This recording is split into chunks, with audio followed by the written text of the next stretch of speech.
ორ თვეზე მეტია გადაჭრით ვამბობთ, რომ 2008 წლის ომი გარე დაკვეთით სწორედ ნაციონალურ მოძრაობამ დაიწყეს. ნაციონალური მოძრაობის ანტიეროვნულმა ხელისუფლებამ თავიდან ვერ კი არა არ აირიდა ყველაზე დიდი უბედურება ომი. ღალატი და დანაშაული, რაც ნაციონალურმა მოძრაობამ 2008 წელს ჩაიდინა საკუთარი ქვეყნის წინაშე, სწორედ ამ პოლიტიკით იყო ნაკარნახები. ნაცმოძრაობის გასამართლება 2008 წლის დანაშაულისა და სხვა მრავალრიცხოვანი სისტემური დანაშაულებისთვის ამ პოლიტიკური ძალის ქართული პოლიტიკიდან ჩამოშორება არის აუცილებელი. ნაცმოძრაობის მიერ ომის გაჩაღების მტკიცებულებები ხელის გულზე დებს.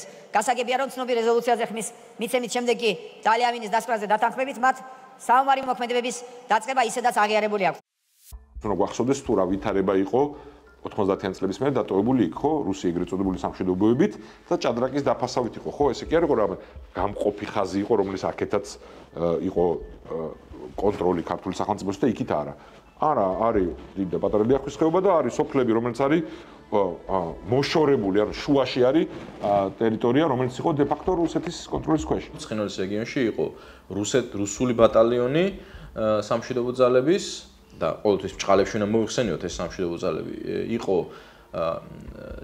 ჩრდილო-ოსური ბატალიონი რაც აბსურდი იმიტომ რომ ჩრდილო-ოსეთი რუსეთის ნაწილია სამხრეთ-ოსური ბატალიონი და ქართული ბატალიონი და ანუ სამი ერთის წინააღმდეგ იყო იმიტომ რომ ჩრდილო-ოსეთი რუსეთის ნაწილია ისედაც და სამხრეთ-ოსეთის ვითომ ძალოვან სტრუქტურებზე ეფექტურ კონტროლს თავიდანვე ახორციელებდა რუსეთის ფედერაცია და 2008 წლის ომამდე ჩვენ მქონდა კიდეც მთელი გალერეა ოფიციალური ესე იგი მეთაურების აი ამ სტრუქტურების რომლებიც სინამდვილეში უბრალოდ რუსები იყვნენ რუსეთიდან მაგალითად ეგრეთ წოდებული სამხრეთ ოსეთის თავდაცვის მინისტრი იყო რუსეთის შერეღებული ძალების გენერალი ალექსეი ლუნევი რუსი იყო ციმბირიდან და ვითომ სამხრეთ ოსეთის ჯარის ეს იყო ზარდალი რუსეთის მხრიდან ამის არტიკულირება ხო როგორც პუტინის ცნობილ გამოსვლაში მოხდა მიუნხენის კონფერენციაზე ხდებოდა ხო რომ უნდა გადაიხედოს ცივი ომის შემდგომი შედეგები რომ დასავლეთი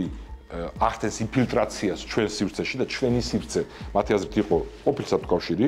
Считаю, что для современного мира однополярная модель не только неприемлема, но и вообще невозможна. და ცნობილი ინტერვიუ ლავროვის რომელსაც ასევე ბევრს არ ახსოვს რომ ჩვენ ეს არის ერთიანი კულტურულ გეოპოლიტიკური სივრცე, მაგრამ აქ ყავს ჩვენ უცხო სხეულების თანერგილი სხვებისგან, ანუ მაგალითად საქართველოს ხელისუფლება. ესე ლაპარაკობს ღიად, ხო? და ამის ამოძირკვა იყო მათი ამოცანა. ეს არის კონტექსტი, ანუ მთელი ლაპარაკი იმაზე, რომ რაღაცა ნაბიჯმა გააღიზიანა, ან ლოკალურად აი თქვა წინა პერიოდში ცხინვალის რეგიონთან დაკავშირებით ან ნებისმიერ სხვაზე, არის უკეთეს შემთხვევაში თავის მოტყუება და უარეს შემთხვევაში პირდაპირ რუსეთის პროპაგანდაში ჩაჯდომა.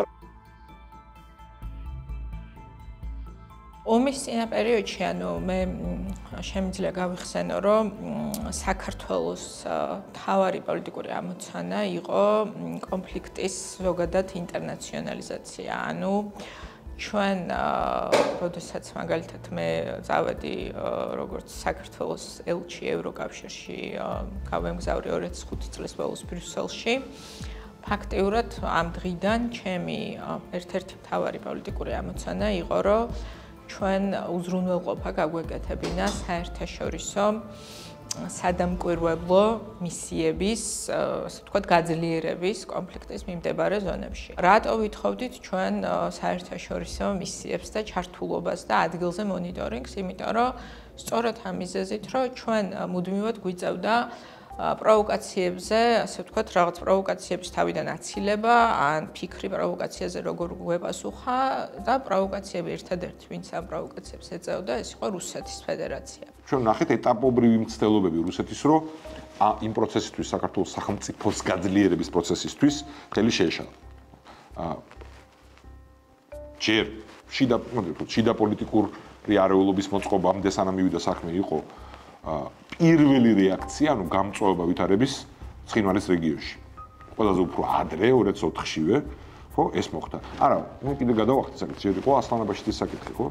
ანუ ჯერ ასლანაბაშიძე რუსეთმა ვერ მოასწრო რეაგირება, ჩემი აზრით, თუმცა ნაბიჯები გადაიდგა და ბევრს არ ახსოვს, რომ რუსეთის განცხადებები, როცა დაიძაბა იქ ვითარება, იყო უაღრესად მტრული.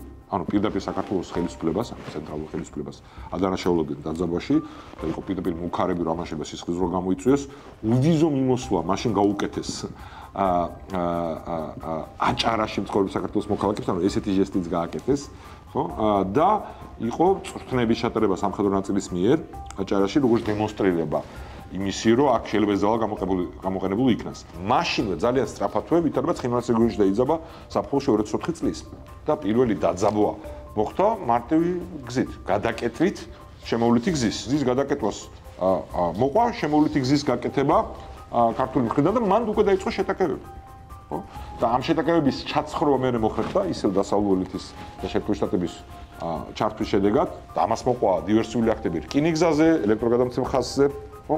რომელთა ჩამდენებიც და ორგანიზატორებიც ქართულმა სახელმწიფომ იდენტიფიცირება მოახდინა და მათი ნაწილის ამ ქსელის ნაწილის რომელიც ჩვენ კონტროლებდა ტერიტორიაზე იყო დაკავება მოხდა მათ შორის უშიშროების ოფიცრის რუსეთის 2005 წელს მოხდა აფეთქება გორში პოლიციის შენობის ხალხი დაიღუპა იქ ტერორისტული აქტი განახორციელა რუსეთის ფედერაციამ საქართველოს ტერიტორიაზე არანაირი ომი არ ხდება ამ დროს 2005 წელია და ამ აფეთქების შემდეგ საქართველოს ძალოვანმა სტრუქტურებმა დააპატიმრეს რუსი ოფიცერი გვარიც მახსოვს ბოიკო მისი რომელიც მოაწყო ტერორისტული აქტი საქართველოს ცენტრში და ხალხი დაიღუპა იქ და შემდეგ დიდი ესე ვთქვათ საქართველოს კეთილინების ჟესტი გამოიჩინა და გადასცა ეს ოფიცერი რუსეთს დაძაბულობის განსამუხტავად მაგრამ ეს დივერსიული მოქმედებები ძლიერდებოდა და ძლიერდებოდა მხოლოდ საქართველოს წინააღმდეგ ამის პარალელურად თან ხდება ეკონომიკური ემბარგო 2000 არმინას შემეშალს 2005 წლიდან იწყება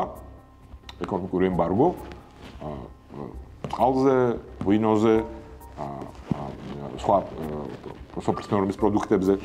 ეს 2006-ში ყველას გონია რომ აი დაკავება და გადაცემას მოყვა ემბარგო, ეს არასწორია, იქამდე იყო ეს ყველაფერი და მე უკვე საჰაერო მიმოსვლაც შეწყვიტეს და მეორე რაც ჰქონდა ეს იყო ენერგომატარებლების მოწოდება, ხო? გაზი და ელექტროენერგიაც. და იქ ცალკე მოხდა ხო 2005 წლის ზამთარში მოულოდნელად ერთდროულად აფეთქდა გაზის მომწოდებელიც და ელექტროენერგიის ამბავი. ბევრ რამეში გამოიხატებოდა იყო რკინიგზაზე აფეთქებები, იყო სხვადასხვა ელექტროგადამცემი ხაზების აფეთქებები და ესე რუსები აფეთქებდნენ ერთი მეორის მიყოლებით, აი ამ ყევისთვის, საქართველოს ყევისთვის ამას რუსები აკეთებდნენ პირდაპირ. და ყველაფერი რაც 2008-ს წინ უძღოდა. ამას ხვდები. ტერორისტული აქტები, ეკონომიკური ემბარგო, ენერგეტიკული ემბარგო, ყველა იმ ინსტრუმენტის გამოყენება, რაც იყო რუსეთის გავლენის ინსტრუმენტები, რომელიც 90-იან წლებში მოიპოვეს საქართველოს წინააღმდეგ. მაგალითად, იგივე როცა უკვე აუტანელი გახდა მათი მოქმედებები, განსაკუთრებით 2008 წლის დასაწყისიდან, როცა იქ დაიწყო აფხაზეთის ტერიტორიაზე სარკინიგზო ჯარების შემოყვანა, ამ ვითომ სამშვიდობო ძალების რაოდენობის გაორმაგება და ასე შემდეგ, ლეგიტიმური დისკუსია გაჩნდა საქართველოში, რომ ამ სამშვიდობო ეგრეთ წოდებული სამშვიდობო ძალებისთვის უნდა შეჩერებულიყო სტატუსი, იმიტომ რომ საქართველოს ისინი უნდა გამოეცხადებინა კანონგარაში და ეს სწორი იქნებოდა. აუცილებლად ეს ამის არ გაკეთება იყო დიდი შეცდომა. თუ ფუნდამენტურ სტრატეგიულ შეცდომაზე ლაპარაკი საქართველოს ხელისუფლების ჩვენი ანუ მაშინდელი არის რომ მათ შორის ჩვენი მეგობრების რჩევის საწინააღმდეგოდ ვერ წავედით, რომ სამშვიდობოებს გაუქმებოდათ სამშვიდობო სტატუსი. რაც შეეხება სამშვიდობო მისიის გაუქმებასთან დაკავშირებით, პრობლემა ყოველთვის იყო ერთი და იგივე ჩანაცვლების, ხო, ანუ ვით ჩანაცვლებოდა საერთაშორისო სამშვიდობო მისია, როდესაც არ იყო პოლიტიკური მზაობა დასავლეთში, რომ ეს ნაბიჯი გადადგმულიყო და ვაკუუმი, ასე ვთქვათ, იყო საუბარი იმაზე, რომ აი ვაკუუმი შეიქმნება. თუმცა ვფიქრობ, რომ ყველა ძალიან კარგად აცნობიერებდა, რომ რუსეთისთვის სამშვიდობო რაღაცა მისიის მინიჭება იყო აბსურდი. საქართველოს რეალობაში ყველას კარგად ესმოდა, რომ რუსეთი რეალურად არის კონფლიქტის მხარე ამ შემთხვევაში, მაგრამ არ იყო პოლიტიკური ნება. ეს საკითხი დაისვა რამოდენიმეჯერ, ერთხელ პირველად დაისვა პარლამენტის მხრიდან, რომ მე ვიყავი იქ და ინიციატორი ვიყავი ამისი 2006-ში, თუ ვაფშტები, ამან შემეშალს 2006-ში, რომ ჩვენ ქონოდა იგივე მიდგომა სამშვიდობო ძალების მიმართ, რაც ახალქალაქის და ბათუმის ბაზის მიმართ ქონდა, რომ თუ არ ხდება ახალი ფორმატების ჩამოყალიბება, სამშვიდობო ფორმატების და თუ ეს სამშვიდობოები აგრძელებენ ისევ მოქმედებას სამშვიდობო მანდატის დარღვევით, რასაც ჩვენ ხედავდით მთელი ამ წლების განმავლობაში, მათ უნდა გაუქმდეთ სტატუსი. სანამ 2008 წლის აგვისტოს შემოჭრა მოხდებოდა რუსეთის მხრიდან, მანამდე მინიმუმ 1 წლის განმავლობაში დაახლოებით იყო მთელი რიგი პროვოკაციების. მაგალითად 2007 წლის აგვისტო იყო თვალწები, ჩამოაგდეს წითელუბანში ბომბები.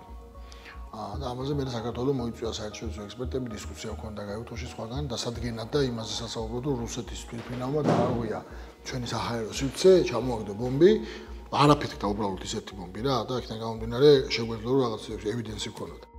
ყველას გვახსოვს აღარ ჩამოვთვლი წითელუბნის ინციდენტი, სხვა შემთხვევები, როდესაც პირდაპირ მიმდინარეობდა შეიძლება ითქვას აქტიურ თავდასხმაზე გადასვლა, გადაცება იქნებოდა ეს თუ დაბომბვა და ასე შემდეგ. ჩვენს წინააღმდეგ რაც იყო რუსეთის მხრიდან დატესტვა საერთაშორისო რეაგირების ამაზე. და ჩვენ სწორედ ამიტომ ვითხოვდით, რომ ჩვენ გვინდა ადგილზე საერთაშორისო ჩართულობა, მონიტორინგი, რომ იყოს ობიექტური შემფასებელი ვითარების რა ხდება. 2008 წლის იანვრიდან უკვე მასმენერად კოსოვომ გამოცხადა მოკიდებლობა სამხრივად და აღიარებები დაიწყო.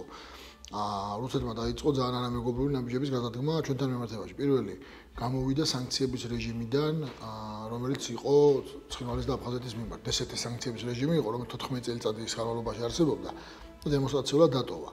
და შესაბამისად ეს სანქციების რეჟიმი გულისხმობდა, რომ არც შეიარაღება, არც სხვა ტიპის ვაჭრობა არ უნდა ყოფილიყო ამათთან და გამოვიდა აქედან, ანუ შესაბამისად დაარღვია ეს ემბარგო ეგრეთ წოდებული. ამის მერე დაიწყო პოლიტიკური შეშტი გადადგა გააკეთა ეგეთი, რომ პრეზიდენტებად მოიხსენია გოგოითი და ბაღაფში.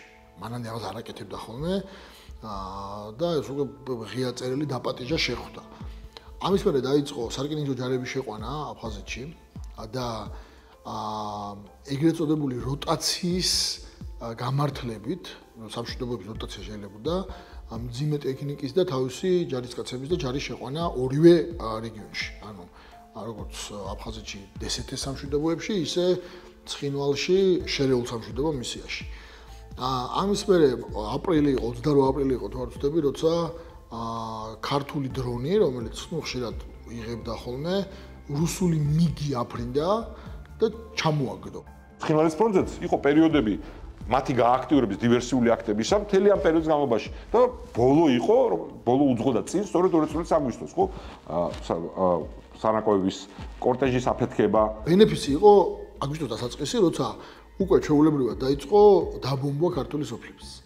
ანუ იქ მთელი ამბავი იყო ის, რომ თითქოს ცხინვალელი ფორმირებები, მაგრამ რა იარაღსაც იყენებდნენ, ის იარაღი არ შეიძლება ქონოდა ცხინვალის რეჟიმის წარმომადგენლობა. ყველა ეს ნაბიჯები არის კარგახნით ადრე 2008 წლის აგვისტომდე მომხდარი. ის რომ იქ ამ განმავლობაში იყო დაძაბულობა, შეგნებული პროვოკაციები, ის რომ იქ იყო, თქმəni გასაგებია 5-6 აგვისტო არის უკვე როცა ქართულ სოფლებს ბომბავს ჩვეულებრივად გამუდმებით და ამაზე უკვე ქართულ ხარეს უწევს რეაქციის მიცემა. ეს არის მოკლედ რომ შევხედოთ ბილდაპი როგორ ხდებოდა კონკრეტულად 7 აგვისტოსთვის. უშუალო ესკალაცია იწყება 1 აგვისტოდან. 1 აგვისტოს იყო უკვე ცოტა სერიოზული დაბომბვა. შემდეგ თბილისში აკრედიტებული დიპლომატებიც კი ჩაიყვანა საქართველოს აი ამ ადგილებში, თამარაშენში და ცხინვალის ჩრდილოეთით მდებარე ქართულ ანკლავებში, იმისათვის რომ ეჩვენებინათ აი ეს როგორი ბომბებოდა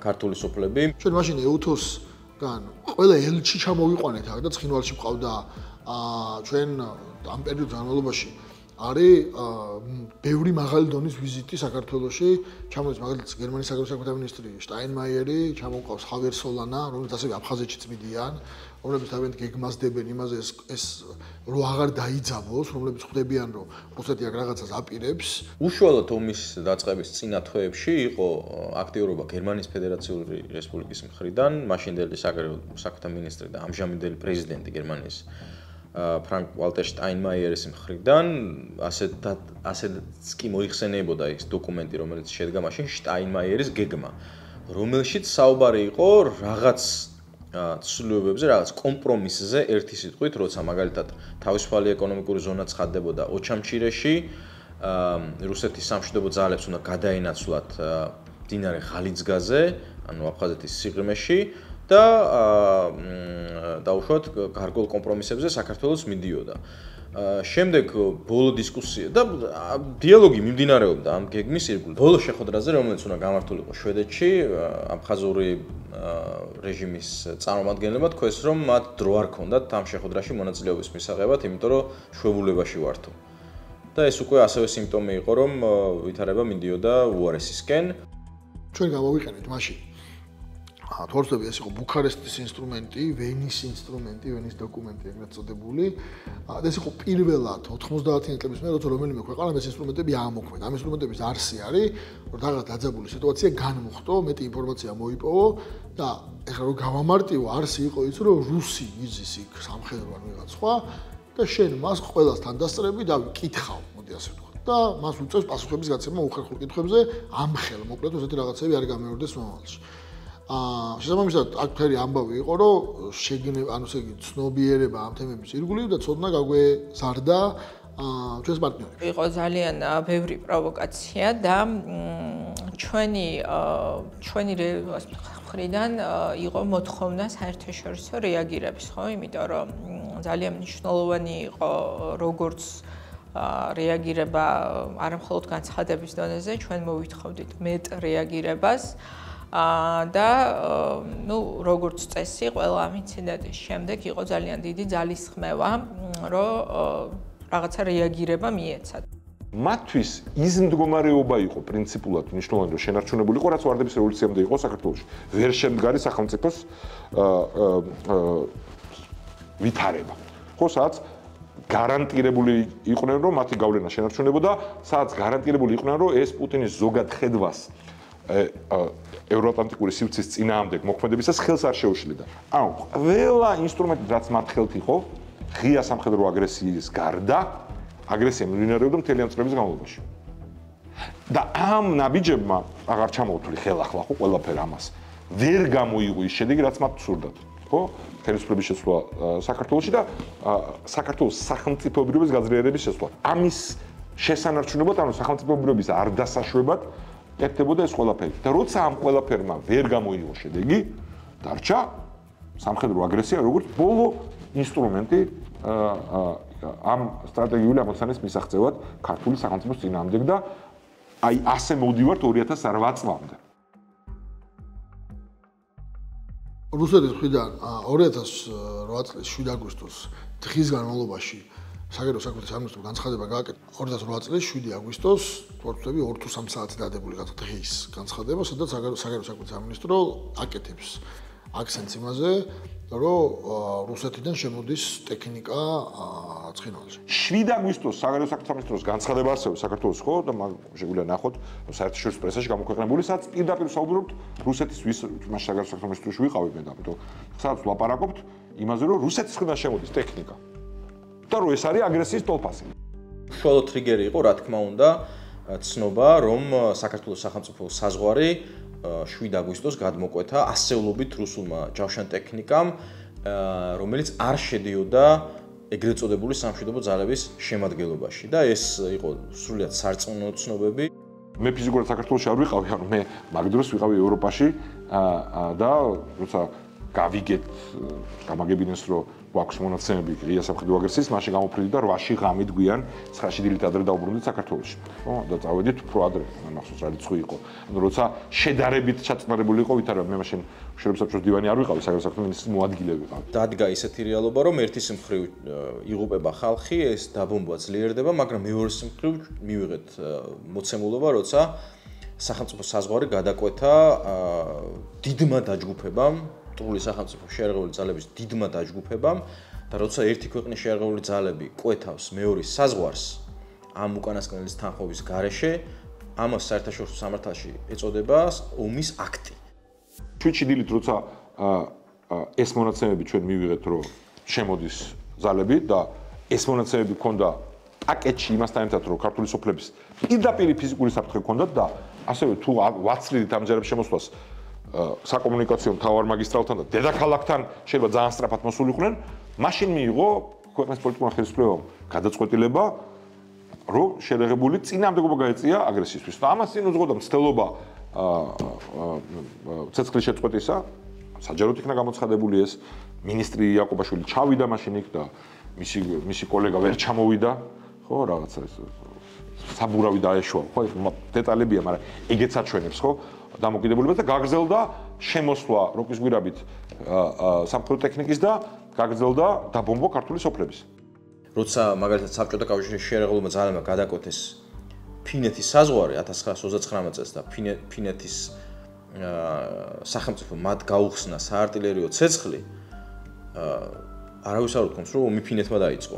ომის დაწყება ეს არის, როცა ერთი ქვეყნის ჯარი გადაკვეთავს მეორის საზღვარს. და აქ საერთაშორისო სამართლებრივი განზომილება საერთოდ, ანუ დისკუსიაც არ არსებობს საერთაშორისო სამართლის თვალსაზრისით.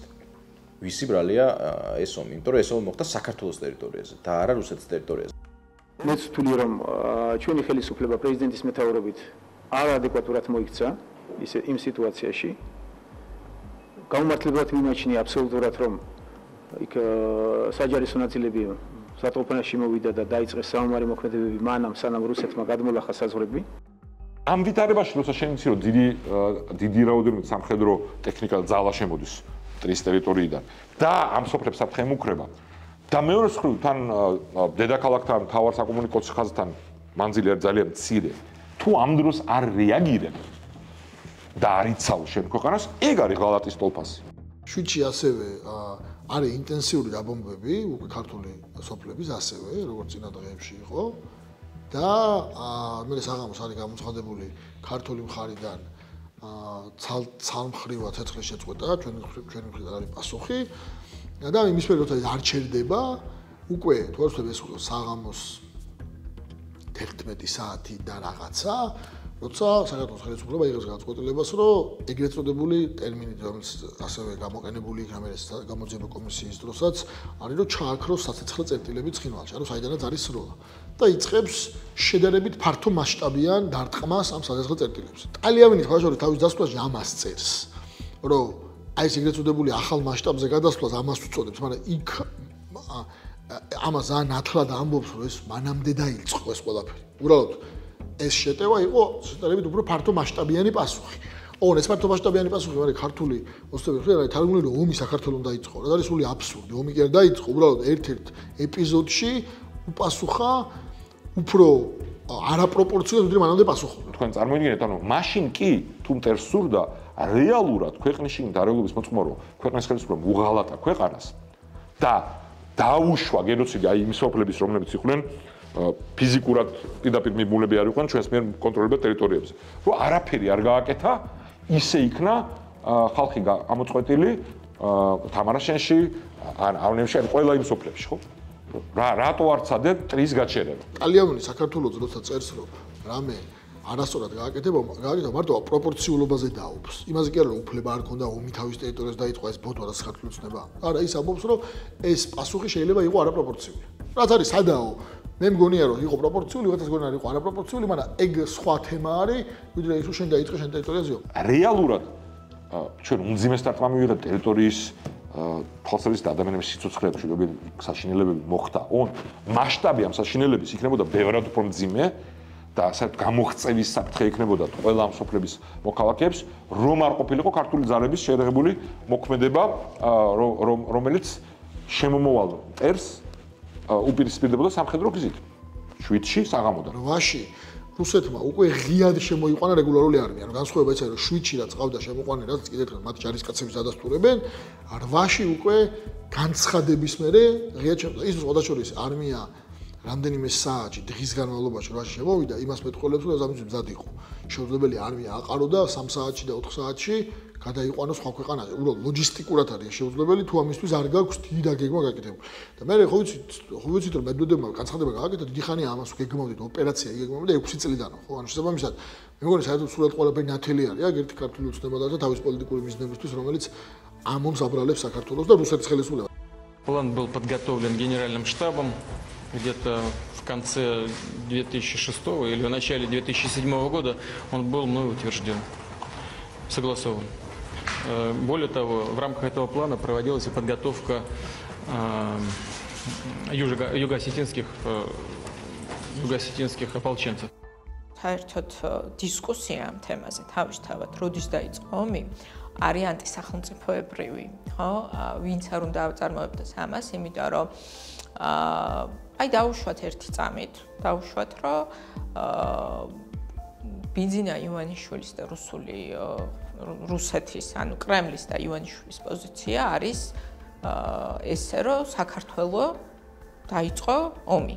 დაუშვათ რომ ეს ჩაითვალა რომ ესეა. ამის შემდგომი განვითარება რა არის? ამის შემდგომი განვითარება ხო არის ის რომ ეძლევა ოკუპირებულ ტერიტორიებს აბსოლუტურად ლეგიტიმური შესაძლებლობა რომ დაიწყონ უკვე აღიარებაზე მუშაობა რუსეთთან ერთად. ანუ ეს ნიშნავს სამუდამოდ უარის თქმას ჩვენი ტერიტორიების, ასე ვთქვათ, ჩვენს ტერიტორიებზე. ეს პროპაგანდა რომ ვითომ რაღაც აღიარება 2016-23 რეზოლუცია ეს იყო რუსეთის პროპაგანდა უშუალოდ რეზოლუციის მიღების შემდეგ. მე ეს პროპაგანდა გაქრა, აი შეგვიძლია ვნახოთ მაშინ რუსი პარლამენტარები სლუცკის და აი მათი გამოსვლები ზუსტად მაგას იძახდნენ და რუსული პრესა ამას ამბობდა. ეს იყო მათთვის face saving-ი, ასე რომ ვთქვათ, სახის გადარჩენა, იმიტომ რომ გამანადგურებელი რეზოლუცია იყო მათთვის. მე ეს პროპაგანდა გაქრა და აორთქლდა წლების განმავლობაში და უცებ კალკასავით თითქოს აი ასლი ამ პროპაგანდის გამოჩნდა ესეც ჩემთვის პირადად არაპირდაპირი მტკიცებულებაა თუ რაოდან ჰარმონიზებული და კოორდინირებულია მათი და შეთანხმებულია მათი რიტორიკა ქართული ოცნების და რუსეთის ფედერაციის მთავრობის და ამოტივტივდა ქართული ოცნების პროპაგანდისტულ მენიუში. ქართული ოცნება ამბობს რომ ამ რეზოლუციით საქართველოს აღიარა რომ ომი დაიწყო. ეგ არის ტყუილი, იმიტომ რომ მაგ რეზოლუციაში თავარი რა წერია, ანუ თავარს უძღვება ომის დაწყებასთან დაკავშირებით თავარი, ხო? თუ ისე ბევრი მნიშვნელოვანი რამე წერია მაგაზე გაცილებით. ომის დაწყებაზე თავარი რა წერია არის ის, რომ უნდა შეიქმნას კომისია, რომელიც დაადგენს ომის დაწყებასთან დაკავშირებულ დეტალებს. ანუ როგორ შეიძლება უბრალოდ ხოლმე არალოგიკური არის, რომ რეზოლუციაში თან დაწერილი იყო, რომ ამან დაიწყო ომი, დავადგინე რომ დაიწყო ომი. თან დაადგენს ვინ დაიწყო ომი და რა მოყვა. ანუ ეს ორივე ერთად როგორ გამოდის, ხო? თვითონ ამ რეზოლუციაში არსად არ წერია, რომ აი, ანუ აბსურდი არის ეს. არსად არ წერია, რომ საქართველოს ომი დაიწყო, იქ წერია, ჩვენთვის არ არის ხელსაყრელი ფორმულირება, მაგრამ იმდენად მნიშვნელოვანი რაღაცეების ჩაწერა მოხერხდა ამ რეზოლუციაში, რომ ამ ნაკლებად ხელსაყრელ ფორმულირებაზე გადავწყვეტეთ, რომ დავთანხმებულიყავთ, რაც უბრალოდ ამბობს, რომ როცა ესე იგი საქართველოს გახსნა ცეცხლი, მაგრამ ამ მომენტში უკვე რუსეთის შეერაღებული ძალები შემოჭრილი არიან საქართველოს ტერიტორიაზე, რომ ამას მოყვა შემდგომი ესკალაცია და ხო, ამას მოყვა შემდგომი ესკალაცია. ოღონდ ამით კი არ იყო გამოწვეული. ომი გამოწვეული იყო იმით, რომ საქართველოს ტერიტორიაზე შემოიჭრა რუსეთის შეერაღებული ძალები, უკვე საქართველოს ტერიტორიაზე შემოსულები არიან, უკვე იბომბება საქართველოს ტერიტორია და იღუპებიან საქართველოს მოქალაქეები და როცა ასეთი ვითარება ნებისმიერ მთავრობას უფლება კი არ აქვს, ვალდებულება გააჩნია, რომ მის ხელთ არსებული ყველა შესაძლო საშუალება გამოიყენოს საკუთარი მოქალაქეების დასაცავად. 2008 წლის შემდეგ ომის შემდეგ განწყობა დასავლეთში იყო დიდწილად, რომ აი გაიყინა კონფლიქტი და მოდით ვცადოთ, რომ ცხოვრება გავაგრძელოთ რაღაცნაირად, როგორც ეს იყო ომამდე, რაც იყო შეცდომა. მათ შორის ევროსაბჭოს რეზოლუცია, რომელშიც რუსეთშიც მონაწილეობდა, ხო, ამ გადაწყვეტილების მიღების პროცესში, ეს იყო კომპრომისი, გარკვეული და ხშირად საერთო შორის ასპარეზზე კომპრომისზე წასვლა უწევს ამა თუ იმ ქვეყანას. იმიტომ რომ ჩვენ ასევე მივიღეთ ჩანაწერი ეთნოწმენდაზე, ანუ მივიღეთ გრძელვადიან და ძალიან მნიშვნელოვანი ჩანაწერები ამ დოკუმენტში, იმასთან, ასე ვთქვათ, შედარებით, რა დათმობებზეც მოუწია წასვლა საქართველოს შესაბამის წარმომადგენლობას ევროსაბჭოს ფარგლებში. დილემა ქართული დელეგაციის, რომ ამ ყველა მიღწევის მიუხედავად იქ იყო ორი მუხლი, ერთი განსაკუთრებით, რომელიც იძახდა, რომ რომელშიც შინაარსი არის, რომ შვიდში საქართველოს ხელისუფლების მოქმედებებმა გადაიყვანა ახალ ფაზაში ეს ყველაფერი შინაარსი მოკლედ რო თქვა და ამიტომ მის კომიტმენტის დარღვევა იყო სამშვიდობო მოგვარების სრული აბსურდი, რა თქმა უნდა, რომელიც ვერ გავიტანეთ და ვერ ამენდმენტიც მომზადდა ამის თქმა, რომ წააგო ქართულმა დელეგაციამ ვერ მოუგო ამ მუხლში საკუთარ მათ ოპონენტებს შიგნით, რომ ამის გამო ქართულ დელეგაციას უარი ეთქვა მხარდაჭერაზე, ეს ამას ჩვენი პარტნიორები, ვინც ჩვენთან ერთად ცდილობდა იმ ერთი მუხლის შეცვლასაც და სხვაგან გაიტანა ჩვენთვის სტრატეგიულად მნიშვნელოვანი საკითხები, მიიჩნევდნენ დარტყმად მათ წინააღმდეგ, ანუ მათ დასუსტებად და ამ დანარჩენი საკითხების ლეგიტიმაციის დასუსტებად და მან იქნა მიღებული გათვლება, რომ ამ მოხსე პოზიცია უნდა დააფიქსიროთ, რომ ეს არის ჩვენს მიუღებელი, მაგრამ ჯამში იმდენად მნიშვნელოვანია ის დანარჩენი საკითხები, რომ ეს რეზოლუცია ჩვენი ხმებითაც უნდა შევწყვეტ ხელი, რომ მოიგოს ამ რეზოლუციამ ჩვენ მოკავშირეებთან ერთად. 2008 წლის ომი მაშინ სამწუხაროდ განიხილებოდა როგორც მაინც რაღაც ანომალიური მოვლენა, რუსეთი მაინც პარტნიორად დარჩა პრობლემატურად, მაგრამ პარტნიორად არასაკმარისი რეაგირება და სანქციების არ დაკისრება დღეს დასავლეთში კონსენსუსია რო იყო უდიდესი კატაკლიზმური ისტორიული საბედისწერო შეცდომა, რამაც მე ხელი შეუწყო აი ამ უბედურებას უკრაინაში 2014 წელს და 2022 წელს და ამ ფონზე რაც საერთაშორისო რა თქმა უნდა ჩვენთვის მნიშვნელოვანი იყო დეოკუპაციისთვის და დღესაც მნიშვნელოვანია საერთაშორისო სამართლებრივი ბაზის შექმნა დეოკუპაციისთვის. და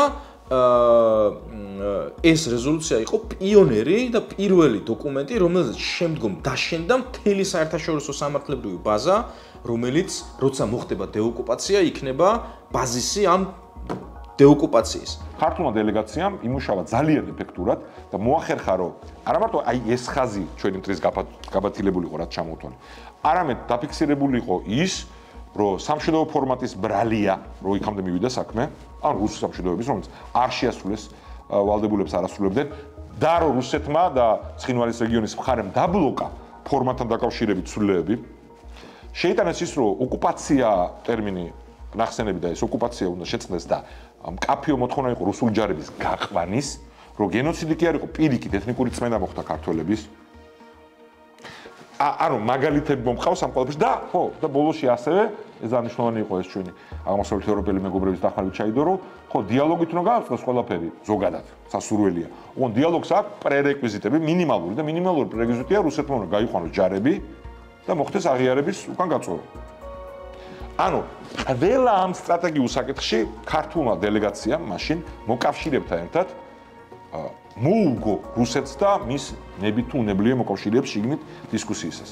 და ამ ყველაფრის გამო რუსეთმა არათუ ხმარ მიცამ რეზოლუციას პროტესტის ნიშნად დატოვა დარბაზი. ამავე დროს და აი აქ იყო სწორედ ძალიან მნიშვნელოვანი გარღვევა, რომ რუსეთის ფედერაცია ამ რეზოლუციაში გამოცხადდა 92-93 წლებში აფხაზეთში განხორციელებული ეთნიკურ წმენდაზე პასუხისმგებლად და ამ ეთნიკური წმენდის შედეგების აღმოფხვრაზე პასუხისმგებლად. ანუ აფხაზეთში დევნილების დაბრუნების საკითხი და მათ შორის ქონების რესტიტუციის საკითხი, რომ ჩვენმა დევნილებმა უძრავი ქონება აფხაზეთში, სახლები, ბინები, რომლებიც მათ უკანონოდ აქვთ ეთნიკური წმენდის შემდეგ წართმეული, ეს ფეხებზე დაიკიდა ქართული ოცნების მთავრობა, მაგრამ ამაზე პასუხისმგებლადაც კი საერთაშორისო სამართლებრივად გამოცხადდა რუსეთის ფედერაცია.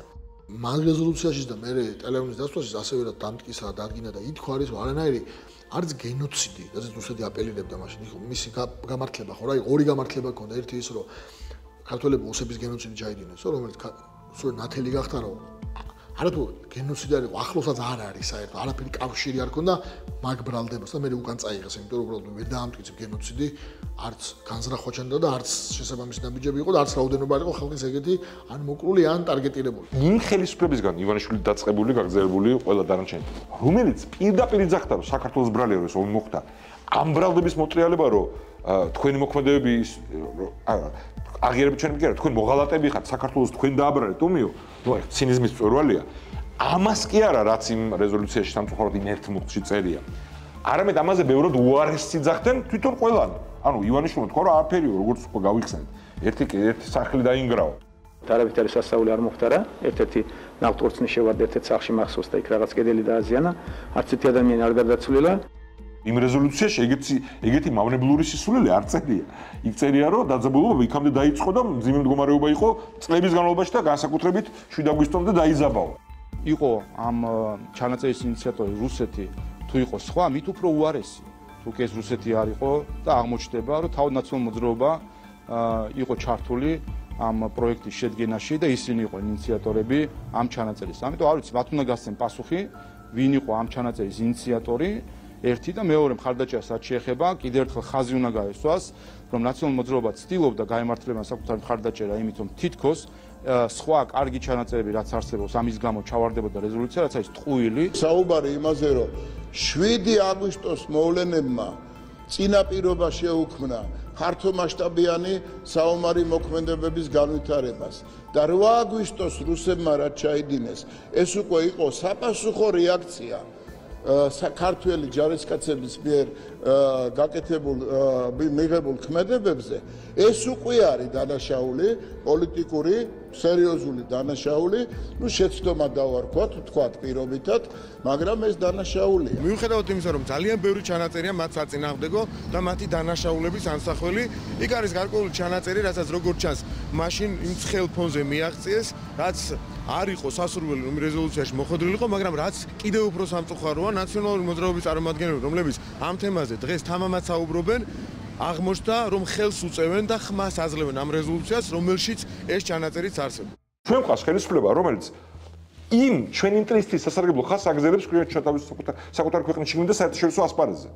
ანუ იმის მაგივრად რომ ეხლა ვისარგებლოთ ამ ვითარებით, სწორი გაგებით და იმ ჩვენი გაწეული მსხვერპლით, უკრაინელების მიმდინარე გმირული ბრძოლით და მსხვერპლით და მივიტანოთ ის არგუმენტები, რომ აქ ჩვენი ტერიტორიულობის საკითხთან დაკავშირებით და საქართველოს უსაფრთხოებასთან დაკავშირებით დასავლეთის ფუნდამენტური ინტერესია რუსულ საფრთხეს და რუსეთის მოკავშირე სხვა ტირანიების საფრთხეს გაუმკლავდეთ საქართველოს გაძლიერებით. ამ არგუმენტის მაგივრად ისევ უბრუნდებიან იმას, რომ თურმე ჩვენ თუ რუსეთთან დავლაგდებით, ეგ არის გამოსავალი ამ ვითარებიდან. იდეაში საქართველოს დემოკრატიულად არჩეული მთავრობა უნდა იცავდეს საქართველოს ინტერესებს. ჩვენი ქვეყნის ინტერესებს უნდა იცავდეს და არა სხვის ინტერესებს.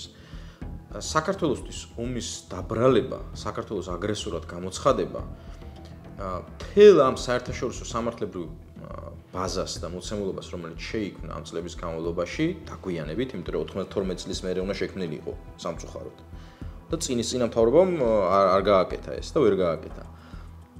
ამ ყველაფერს აყენებს ეჭვის ქვეშ და რუსეთის ფედერაციას აგრესორ სახელმწიფოს პასუხისმგებლობას უხსნის.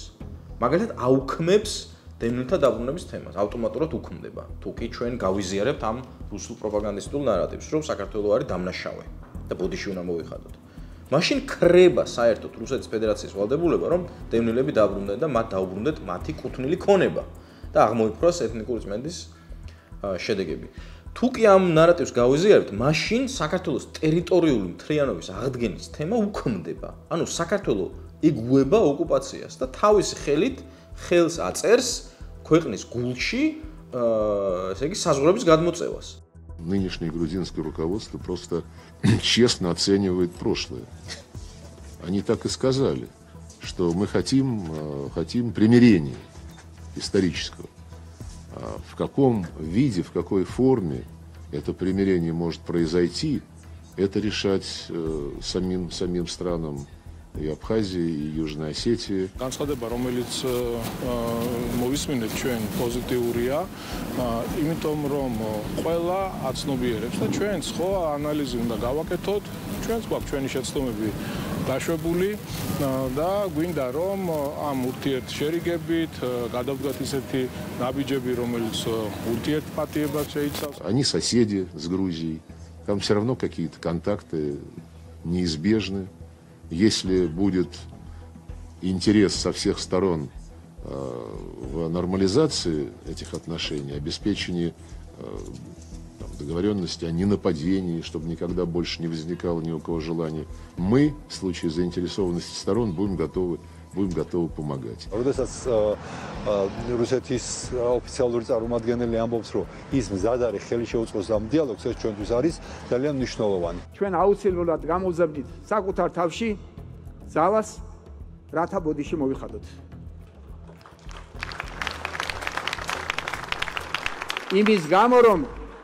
იმის გამო რომ დავალების შესაბამისად მოღალატე ნაციონალურმა მოძრაობამ 2008 წელს ცეცხლის ალში გახვია ჩვენი ოსი დები და ძმები.